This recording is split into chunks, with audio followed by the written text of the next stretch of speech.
Hello my friends, and welcome to another knit and chat. Today we're going to be talking about the phenomenon of the selfish knitter. So if you are interested in that topic, then get something that you want to work on, maybe a coffee, tea, water, or whatever beverage you choose to have a little sip on while you watch, and we're going to get right into it. Before we do, I will say if you are not yet subscribed, I would really appreciate it if you do subscribe to this channel. We are about to hit 10K, and when we do, which is hopefully by the next video, then we're going to have a little giveaway. And so I would love for you to be able to participate in that. Also, if you like this video, a like on the video always really helps me out in the algorithm and just helps me reach more lovely fiber people like yourself. So we're gonna get right into it, and we're gonna start with my own little selfish knitting adventure, which is this hat. So this is the Purl Soho classic rib hat. This is a 1x1 rib, and I'm knitting it in this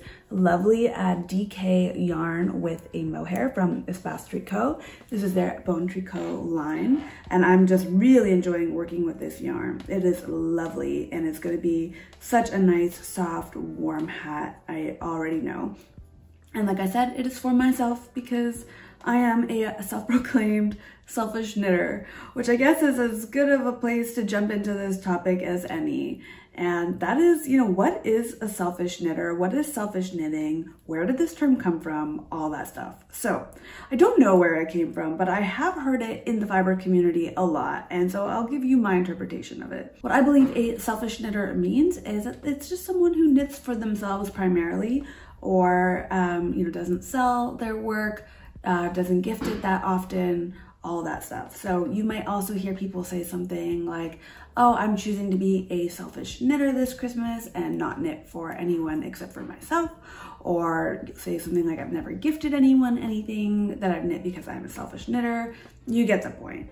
And I really wanted to dive into this topic, especially because we are around the holiday season. There's going to be a lot of talk about gift knitting, and I've also thought a lot about gift knitting and talked a little bit about it in my last video. So I thought that this was as good of a time as any to sort of dive into it a little bit more and understand what that term means, why we use it, and just some of my general thoughts around it. So first, I really wanted to think about why we call it selfish, because the thing is, hobbies are in general a pretty selfish thing, I would say. You've got people who are marathon runners, and Lord knows they're not doing it for anyone other than themselves. You've got people who are bakers, people who are artists, variety of other things. And the majority of time, people who have these hobbies are doing it because they genuinely enjoy it, and that's just it. They love to make, or they love to, bake or cook, or, whatever it is. And it's only really in the knitting community that I hear this term selfish being applied to a hobby. Like, I haven't really heard the term selfish baker or selfish cook. I haven't heard like selfish runner or selfish embroiderer or any of those things, like selfish stamp collector. I don't know. There's a lot of hobbies that I think people have and just have them for themselves. And yet something like knitting is one of those things that we attach this term selfish to. And the thing is that it's not like it's actually outside people calling us selfish. I think it's knitters that have this funny sort of self-deprecating way of talking about themselves and about the community, and we have called ourselves selfish for knitting for ourselves. And I just sort of wanted to dive into that and think about why that is, because it is a really interesting thing to me. And so, one of the whys, I think, of the selfish knitter is from this increased commodification of hobbies. And I know lots of hobbies are commodified in many ways, especially these days. But I think this is especially true of knitting because it is such a female-based art, It really is something that predominantly has been occupied by women. Knitting is a predominantly, female hobby that you see mostly women. Obviously there's lots of men, but it is female dominated, it is dominated by women. And I think, you know, whenever you get into fiber arts, when you get into these heavily like women dominated spaces, you do tend to hear more of this language around selfishness, or words that are describing, you know, that we shouldn't be doing it just because we enjoy it. It has to be either commodified or it has to be shared with others. It can't just be for yourself. And I think this is perpetuated in other ways as well. Like whenever I'm knitting in public, people will say, "Who are you knitting that for?" All the time. I rarely get asked, "Are you knitting that for yourself?" I only get asked, "What are you knitting, and are you knitting it for yourself?" But people who know me, because they know I don't really gift my knitting that often. But I do think that there is this sort of societally perpetuated idea that knitters knit for other people. I'm sure many of us have received, you know, knitted items from grandmothers or from our moms, or, you know, had them passed down or whatever. And I think that, you know, that is something that is true in a lot of ways. You have sort of historically seen women knitting clothes for their families because it is a practical skill. Knitting socks, knitting sweaters, you know, all of that stuff is seen as very matriarchal and practical. And so the idea of doing it for yourself must be selfish.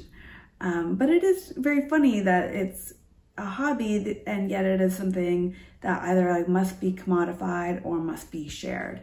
And I think that that is, you know, where we get a lot of this idea, a lot of these ideas around selfishness, that this is a hobby that is not meant for you, that, you know, spending so much time on something like a sweater, a hat, a scarf, socks, spending that much time on anything, because it does take a long time. I think we all know that. Spending that much time on something for yourself as a woman must be inherently selfish. And I don't know if that is something that we have sort of like subliminally picked up on. I don't exactly know where that has all come from, but I do think that the roots are this sort of, yeah, patriarchal, it's always the patriarchy, am I right?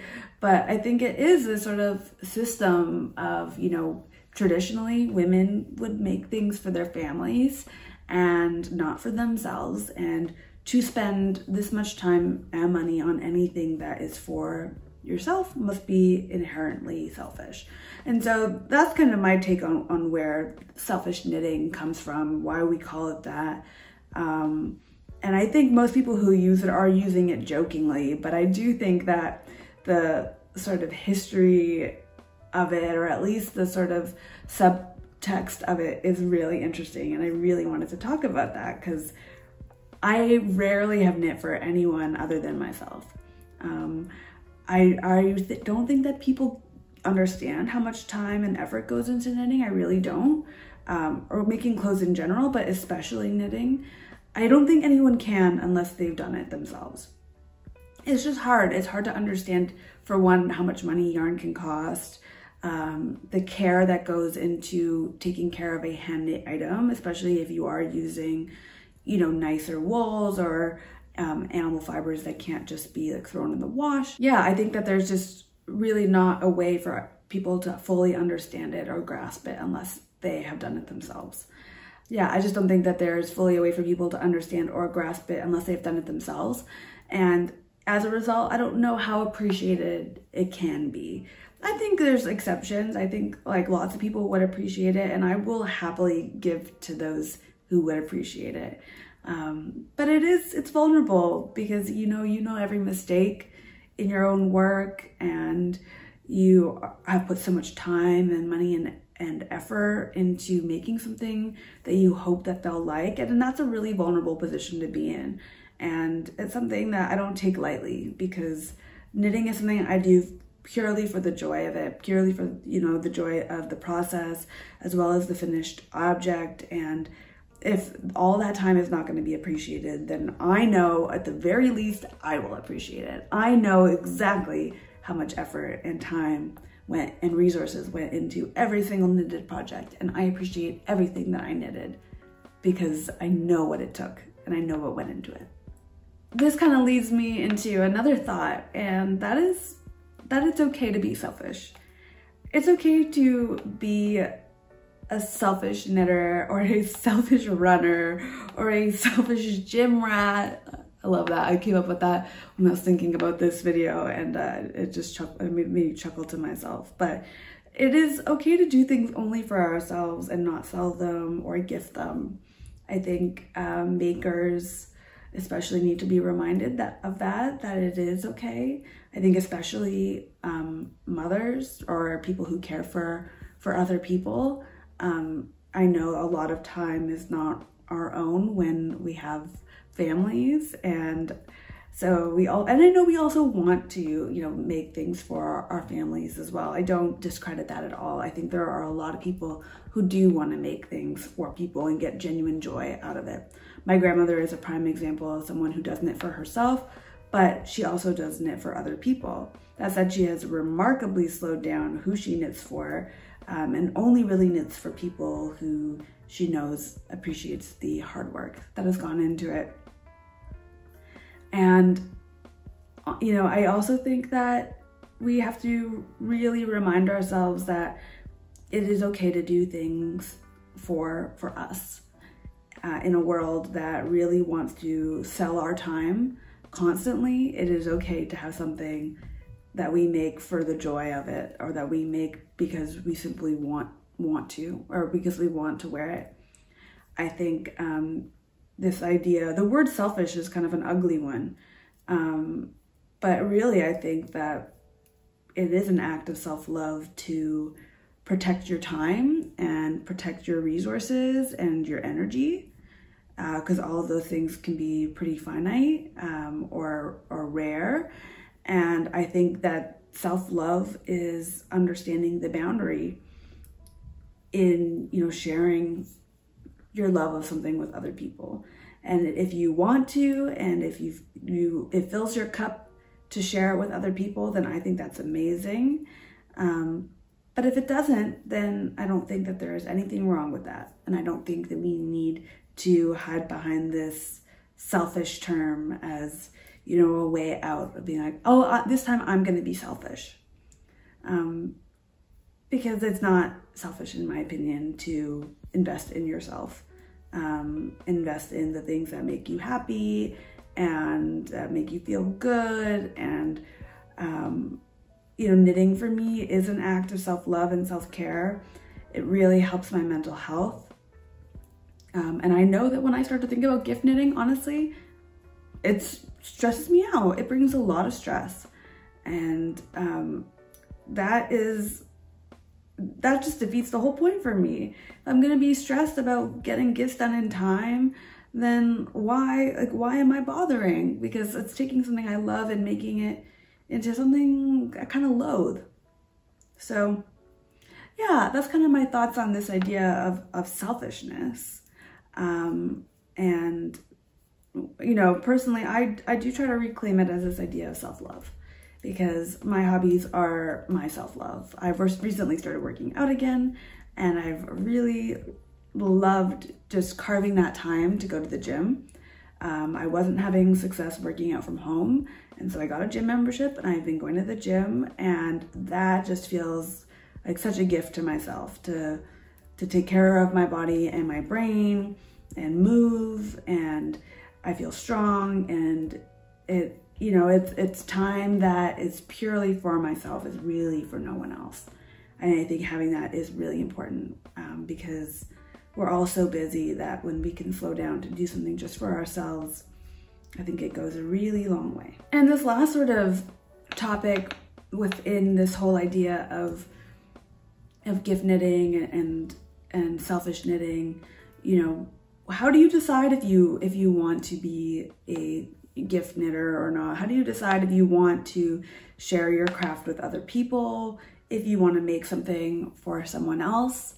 You know, I had some thoughts about gift knitting in my last video, as I mentioned earlier, and there were some really great points that I loved where, you know, people said, if you are starting now, you are probably going to be too stressed.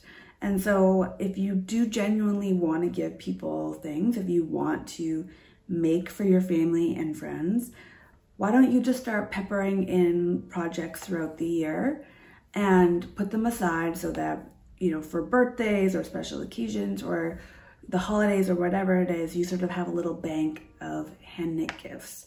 And that takes away the stress, and it comes, in my opinion, from a much more loving place than a place of stress. And I loved that idea. And so I think I'm gonna buy some yarn to just have in my stash with people in mind, and, you know, knit for birthdays, or, you know, knit when I feel inspired to knit something that's not for myself, and keep it as a gift for them on a special occasion. And that to me is what gift giving is about, what making a gift is about, is it coming from a place of love and a place of, oh, like I saw this yarn and this made me really think of this person. I think that they would love this. And knitting it for them in that moment because you feel inspired to, rather than, oh, the holidays are coming up and I have to do like rush knit for everyone that I love. That just sounds awful. And I think would take the joy out of it in a lot of ways, and maybe suck the joy out of the season. And yeah, I really liked that perspective, and I think that's something I'm gonna try to incorporate more into my sort of making. And I think it would also, you know, if I'm taking my time, naturally it's gonna look better. It's going to be better quality. It's probably gonna have less mistakes. And I do think that we really knit our love into things that we make for other people, or even things that we make for ourselves when it's with the right intentions. I think even, you know, my grandmother, my nonna, always said that her food tastes so good because she makes it with love, and you can really taste the love in it. And I think that that is true for anything. When someone buys a gift for you that is just purely because they were thinking about you, or purely for love, you can tell when someone makes something for you just because they wanted to. That's just such a special feeling. And I think that, you know, it's sacred in a lot of ways. And I also think that, you know, it's something that we should reserve for ourselves too. So those are my thoughts on knitting selfishly, on gift knitting, on that whole topic. And I wonder what you think. Have you used the word selfish knitter? Has this video made you maybe rethink that idea of selfish knitting? Am I maybe thinking about it too pessimistically? I would just love to have a little dialogue. That's kind of the point of these knit and chat videos, is I sort of brain dump and we have a conversation in the comments. I'm really curious about what you all think. And yeah, thank you so much for being here. Next time, maybe we'll be at 10K, and that will be when I do our giveaway. I have some ideas. I'm really excited to share this next chapter with you all. Also, thank you again for all your love and support on my last few videos, where I mentioned starting a new job and starting a new little space for myself, stepping away from trying to make content full-time and just doing it because I enjoy it. And you all had some really encouraging words, and I really don't take that for granted. So thank you. All almost 10K of you are just lovely, and it's a really special and happy place on the internet. So I hope you enjoy the rest of whatever day it is for you. I hope that you protect your energy, and I hope that you find joy in doing things for yourself, because sometimes we're all we've got and we really have to protect ourselves. So thank you all so much. I will see you next time. Bye.